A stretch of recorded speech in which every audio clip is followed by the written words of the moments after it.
Head over heels for that someone.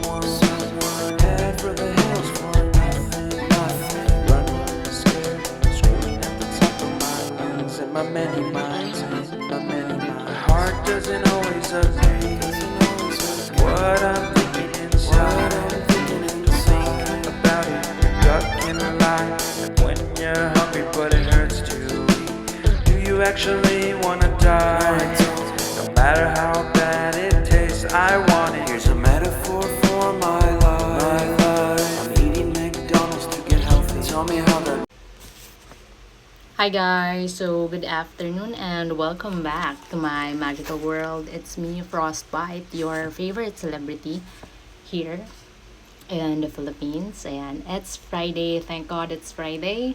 It's 3:06 in the afternoon. Hi billionaire, your phone and bank Okay. account is always So, full of na talaga. So, I think wala ako yesterday kasi it's a productive day, I did some, um, uh, work. Tapos madaling araw na siya guys natapos. So, thank you to my friend who helped me, for, drafting something. And I polished it. I think it went well, hopefully. So, ayan. Basta, yesterday is a really productive day, and today I'm going to read 272 and 273 of the book Mastery. Kaunti na lang guys, we're going to finish it. So, I'm still savoring the days that I'm not thinking about anything. So, makes me feel really good kasi this is the revenge era of those days that I am so busy and I don't want to be in that state ever again. So let's maintain this, um, receiving state and calmness and peace in between timelines. So ayan. Once they approached an island, they knew how to interpret the paths of land birds which left in the morning to fish or returned at dusk to their homes. They could read the changes in the phosphorescence of the water that indicated closeness to land, and they could gauge whether the clouds in the sky were reflecting land beneath them or simply ocean. They could touch the water to their lips, sensing any changes in temperature that indicated they were approaching an island. So amazing yung mga ganitong kinds of skills, which will again, we'll just accumulate this through experience. And if your father, or like if you're someone close to the seafarers, the real deal, the one who actually stayed more in the water than in the land. So there were many more such indicators. The islanders that had learned to see everything in this environment as a potential sign. What was most remarkable was that the chief navigator hardly seemed to be paying attention to these complex network of signs. Only an occasional glance upward or downward would indicate any kind of reading that was going on. Apparently, master navigators knew the sky chart so well that with the sight of one star in the sky, they could immediately sense where all of the others were located. So, ang galing. Ang galing ng ganitong skills. Nakaka-amaze. They learned how to read the other navigational signs so well that it all had become second nature. They had a complete feel for this environment, including all of the variables that seemed to make it so chaotic and dangerous. As one Westerners put it, such masters could travel hundreds of miles from island to island as easily as an experienced cab driver could negotiate the labyrinth streets of London. So by the way, yung Atomic Habits na book, I finally saw the PDF form, but I already printed way back. So um hindi ko alam kung if I'm going to reprint it again, if I'm going to read it for you. So, titingnan natin. I think there are much better books out there that is more needed uh, for us to study. So, at some point, not only to study, to digest and execute.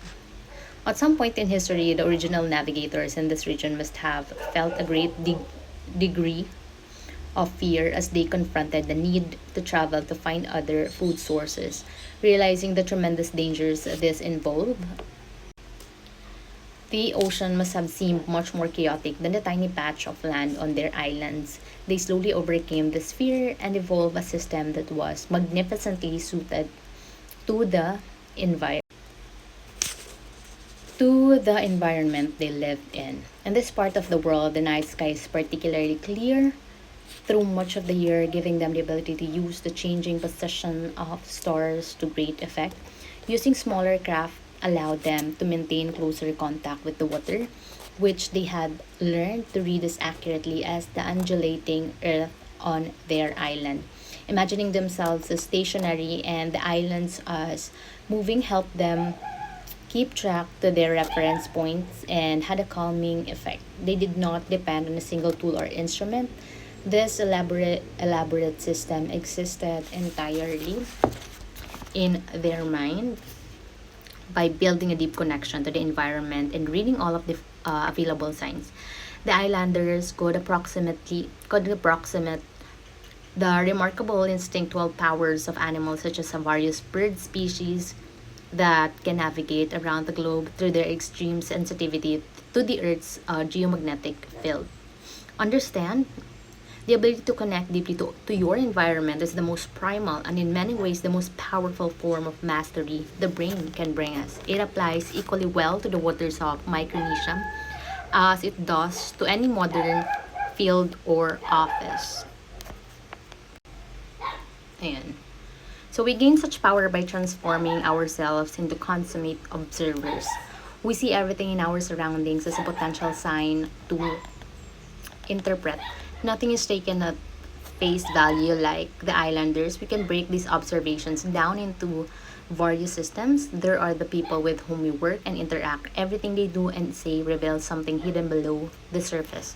We can look at our interactions with the we can look wait lang. I am lost between the lines. Wait lang. We can look at our interactions with the public, how they respond to our work, and how people tastes are constantly in flux. We can immerse ourselves in every aspect of our field, paying deep attention, for example, to the economic factors that play such a large role. We become like the Prostean spider, sensing the slightest vibration on our web.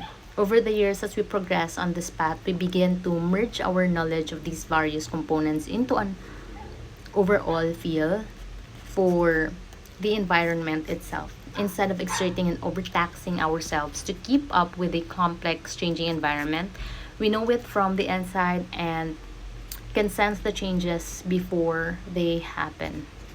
For the Caroline Islanders, there was nothing unconventional in their approach to mastery. Their method fit perfectly their circumstances, but for us, in our advanced technological age, such mastery involves making an unconventional choice. To become such sensitive observers, we must not succumb to all of the distractions afforded by technology. We must be a little primitive. The primary instruments that we depend on must be our eyes for observing and our brains for analyzing. The information afforded to us through various media is only one small component in our connection to the environment. It is easy to become enamored with the powers that technology affords us and to see them as the end and not the means. When that happens, we connect to a virtual environment and the power of our eyes and brain slowly atrophy. You must see your environment as a physical entity and connection to it as visceral. If there is an instrument, you must fall in love with the fetishes. It is the human brain. Wait lang. Hingang malalim, guys. I'm gonna drink water kasi we're a bit dehydrated. Okay, so I'm doing things in between. Again, I'm doing deep clean and deep organizing and um, uh, yeah, sorting out many files before I leave this country. No, I'm just kidding, guys. So, well, I'm not. So, yeah, it is the human brain, the most miraculous, awe-inspiring information processing tool device in the known universe, with a complexity we can't even begin to fathom, and with dimensional powers that far outstrip any piece of technology in sophistication and usefulness. Yan. So, cut na natin pa kasi ibang ano na yan. Number 2 na yan. So, that's for later. I think so. And so, yeah. Thank you guys for listening, and thank you for helping me make this world a better place for all of us and for the future generation. Again, guys, stay in your lane, stay on your pace, okay? Pace, like pacing when you're running, you know. So, hindi mo kailangan makipag-unahan sa kahit kanino. Like, leave them the fuck alone. So, let's focus on our personal goals. Yan. So, the day is calming. So, sobrang serene lang yung day-to-day. The weather is a little bit sunny, but it's not hot. So, kind of like it out there. So, ito yung weather na marami kang matatapos gawin. So, it's really a productive month. I think so. We're just doing organizing and all. So, sana kayo din, you make your house clean, your closet, your phones, laptops, all of that. Okay? So, I'm gonna see you again siguro later or bukas.